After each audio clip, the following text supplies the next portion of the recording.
train to arrive on platform 6 will be the 22:40 sleeper service to London Euston, calling at Milton Keynes Central, Watford Junction, and London Euston only. A buffet service is available on this train.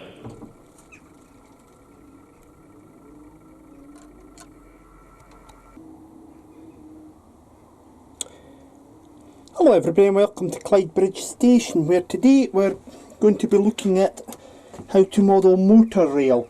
Now, I've done this video before earlier on in this series, but I've decided I want to revisit this because obviously I've now got a much better Motorail facility compared to what I had previously.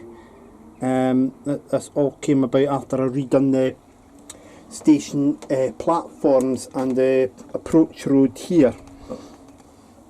And it'll tell you what you'll need, and also give you hints and tips as well on what to do to model Motorail. The first thing I've got to stress right now is I'm going to be doing this based upon the BR sectorisation era. So if you're doing it in a different era, perhaps the 1960s, what you require and the liveries you require might well be a lot different compared to what I have here. You've actually just seen the 47834 Firefly bringing in this empty stock for the sleeper to take it down to London Euston tonight. The local shunter 08673 has then come into the station and shunted the stock right back out and then shunted it into platform 6 with the Motorail ramp there, and then it's returned to the depot and allowed 47834 to come back out and then go from platform 5 to 6. The procedure might seem familiar to those of you who've seen Soya Bokow's video King's Cross Station Shunt, where a parcels train is shunted using 08833 Liverpool Street Pilot with 47706. Doing a parcels train in April 1991. So it's a similar procedure. In the morning, what would happen is when the train would arrive from London Euston to Clydebridge, the 47 would still be trapped at the buffers, and then what would happen is the shunter would come along, the Motorail van would be at the back of the train having been loaded up at Euston, and then the Motorail van would be uncoupled first, taken out and then shunted into the ramp at platform 6. Then the other two items of coaching stock would come out, again with the shunter, put into platform 6, and the loco that brought the sleeper train in would then come along and couple up to the stock ready to take it back to the depot so it's cleaned ready for the evening run. So that's the main procedure as to how it works here at Clydebridge. Motorail facilities are something that I've very rarely seen on layouts, and I personally haven't seen it modelled on any layouts, which is one of the reasons why I wanted to actually do it in the first place. And the Motorail facilities would differ according to whichever part of the country you were in. The terminus stations in Scotland would include Inverness, Aberdeen, Edinburgh Waverley, Fort William, and in the south of England, main terminals would include Kensington Olympia, London Euston, Penzance, and I believe Bristol had Motorail facilities, and possibly Plymouth as well, and I think Carlisle had Motorail facilities at one time.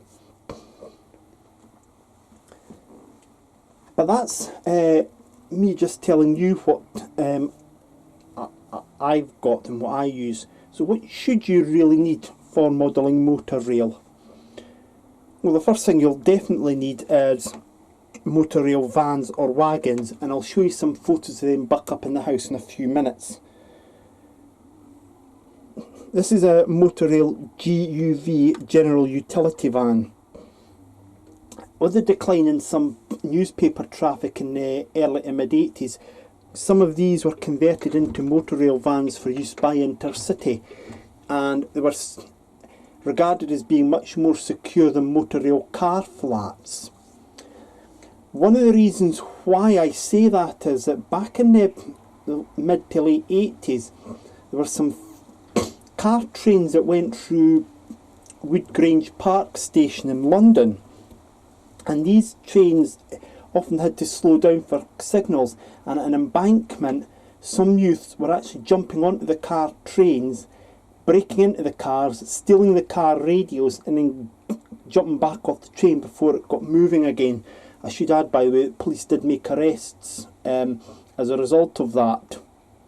It was quite foolish, obviously, for them to do that, because parts of that line were electrified to 25 kilovolt overhead system anyway.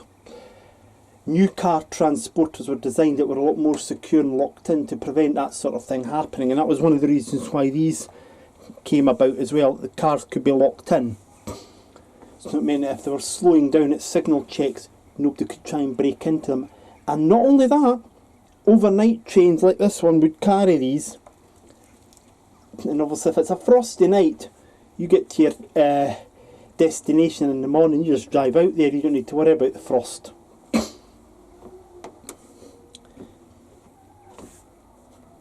Now, with the history of Motorail is quite checkered. Daytime services ran from to and from various places, and other places that had these facilities included Stirling. I believe Liverpool Lime Street as well had such a facility, and possibly Manchester Victoria and Newcastle Central. But they've had a sort of checkered career, and the coming of the motorway network in the 1960s was really what was to have the first sort of death knell off the Motorail service, with the opening of what's now part of the M6, the Preston bypass. Despite this, Motorail in the late 80s enjoyed a slight renaissance. A Motorail facility was added to the Fort William sleeper by Intercity, which required a new ramp to be installed at Fort William, and it can still be seen today.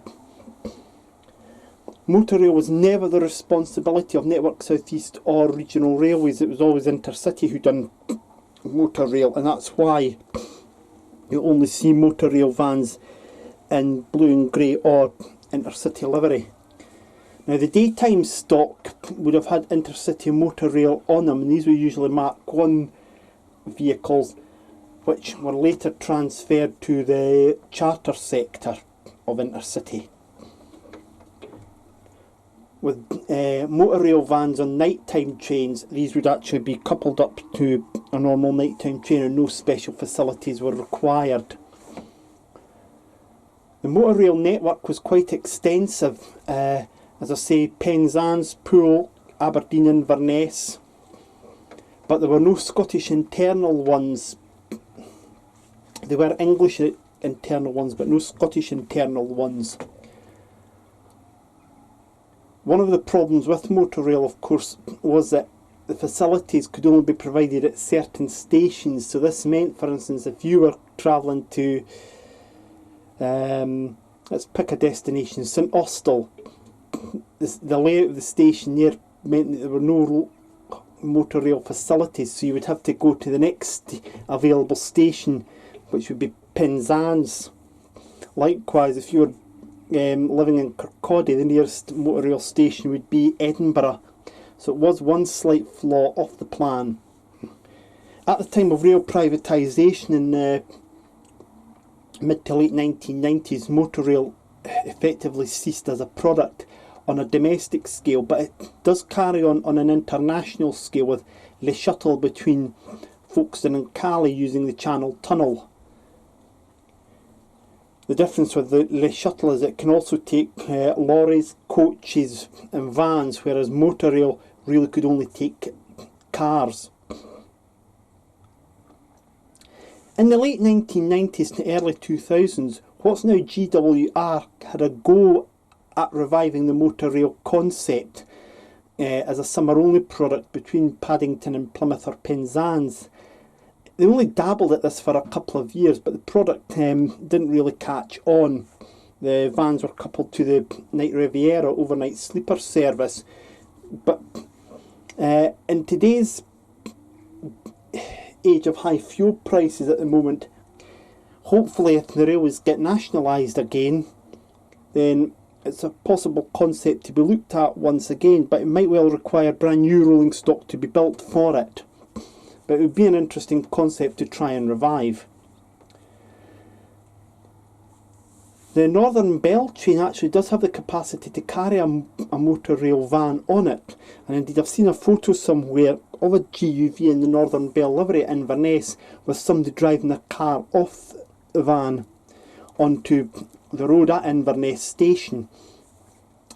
Motorail ramps are easy to recognise at Inverness and Fort William. The redevelopment of the station at Edinburgh Waverley has seen the Motorail ramps removed there, but if you're living in Cornwall, go to Penzance and you'll spot it straight away where the Motorail ramp was. And lastly, Kensington Olympia used to be a Motorail terminal. Although it's been long gone from there, the main car park at that station is still branded the Motorail car park. The ramps come in different shapes and sizes. Now this is my version using a piece of scale model scenery grey board coupled onto another bit of grey board, and there would normally be a piece of metal that you would then fold over. The doors would be open to allow a car to go on.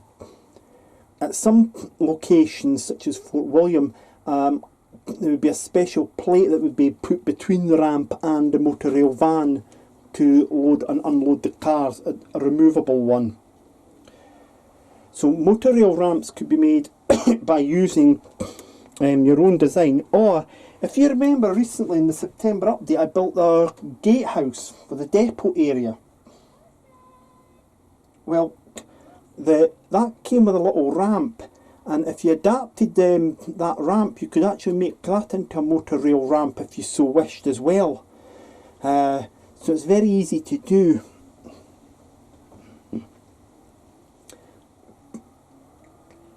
With regards to Motorail buildings, there were not really any per se. There might be parking area for Motorail customers, so if your station's going to have a small car park, put in signs saying Motorail customers only on your small car parks, so it's spaces for them. But there were no actual designated buildings for Motorail customers. Possibly they'd maybe use the first class lounge if they so wished.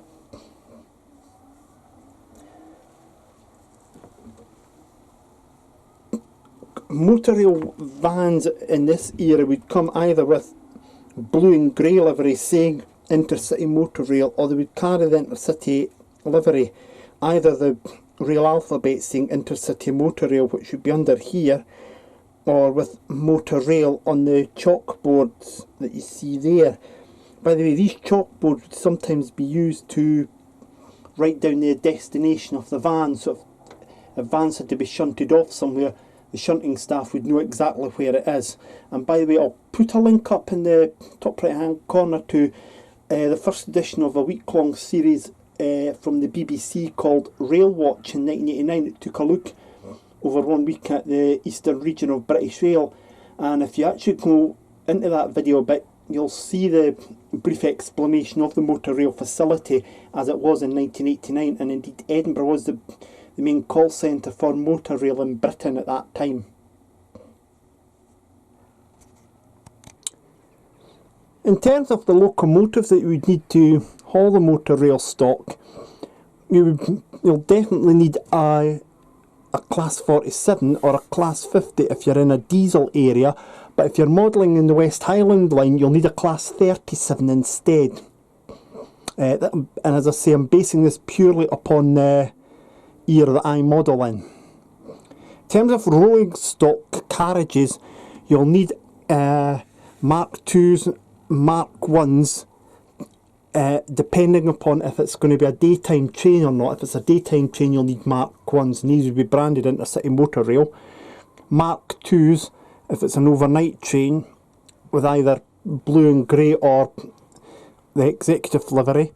and of course the Mark III sleeper. Back in the early 80s, some Motorail trains would have run with Mark I sleepers, so they would fit into, and I believe Bachmann make those. And just to contrast with the general utility van, this is an NKV version, and that's in the normal blue livery.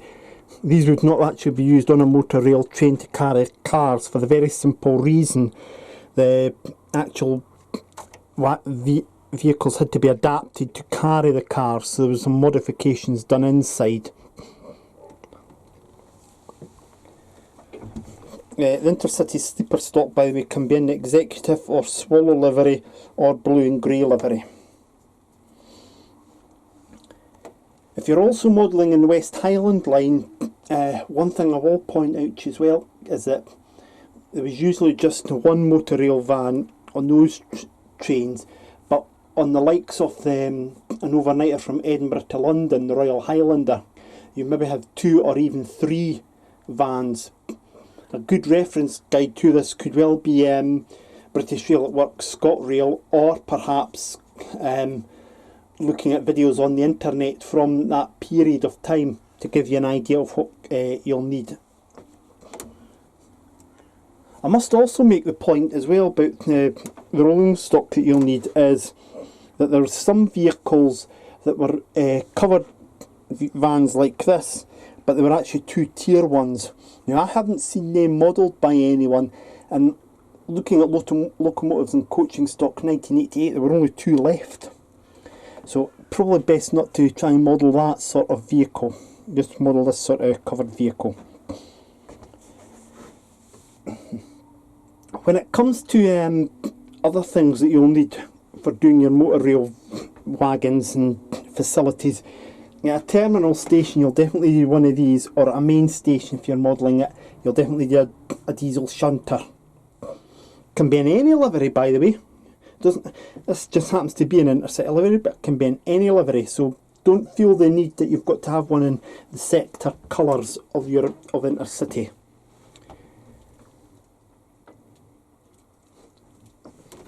And lastly, whilst we're at it as well, the Pip and Bean's tannoy announcements that you hear me putting out on some of the videos, they don't actually have facilities on those announcements for Motorail.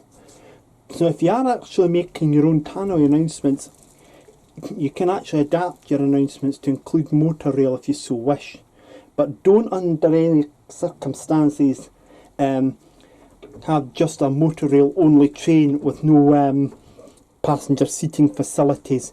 Passengers were not allowed to ride in the Motorail vans for obvious safety reasons. Now, before we finish up this video, I'm going to take you back up into the house because I'm going to show you locomotives and coaching stock 1988, which has a couple of photos of Motorail vehicles, which includes the car flats, which by that time were very rarely used.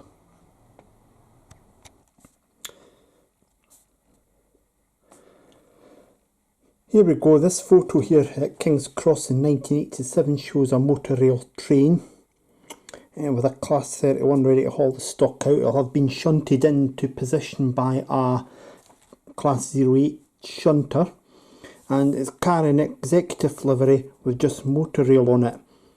Other vans in blue and grey would have had Intercity Motorail on them. Now the photo's taken by Dennis Taylor, no, not that one. And as you can see, that it gives you also the idea of some of the detail for it. Turn over, and this one here, passing through Carlisle, is a Motorail car flat.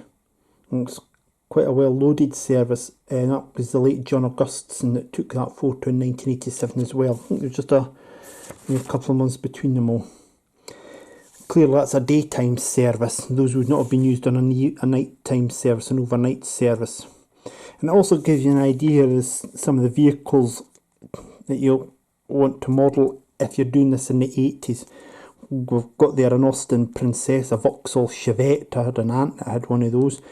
That looks like a Honda car, and we've got a Mark II Vauxhall Cavalier there. and it also goes near Motorail. Now, I've seen the Lima Motorail wagons, the two-tier ones. I'm not aware of those ever having actually been used in normal service. The only two-tier vehicle carriers I would have seen were those transporting new cars and be part of rail freight. So I would not recommend you use those, but definitely recommend you use them. You can also use say those as well. The Motorail vans were not just confined to passenger use. This is a Speedlink service from Willesden to Eastleigh, and that's definitely Motorail car flats there being hauled by that, possibly for classified repair at a major workshop. I'll show you one other photo of a daytime Motorail service. Now this photo is taken in 1980, and it was taken by Hugh Dady, who actually compiled this book, British Rail in Colour #2 by Jane's Transport Press in 1987, and you can see just there the Motorail car flats for a daytime service which was running from Carlisle to Kensington Olympia. So you have about 7 coaches, all of them first class accommodation by the way, and this is the Vale of Lune, Lune Gorge. Looks a lovely part of the country, and you can see there 81012 hauling it with the car flats at the back. This is another Motorail van taken at Newport in South Wales, or Casnwyd if you want, as that's how it's pronounced in Welsh, and that's the blue and grey with Intercity Motorail, and you can see how heavily weathered that is. I'll put up in the bottom, the top right hand corner, a video taken at Euston in 1992, and it shows another type of way of unloading vehicles from a Motorail train equipped with GUVs rather than car flats. And, and if you watch that video, I've never seen this unloader ever modelled, so it's a good challenging project if you want to try and go ahead with it. But please, I'd love to see people have a go at modelling Motorail.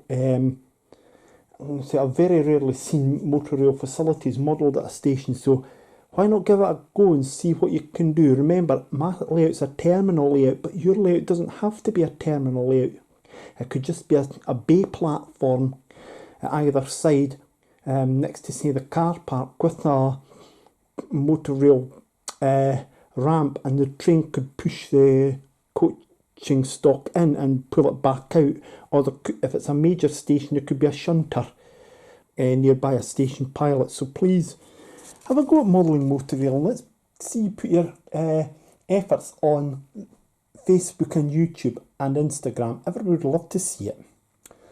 Well, that's how I model Motorail, and I hope that somebody has a go at it. Let's know the results.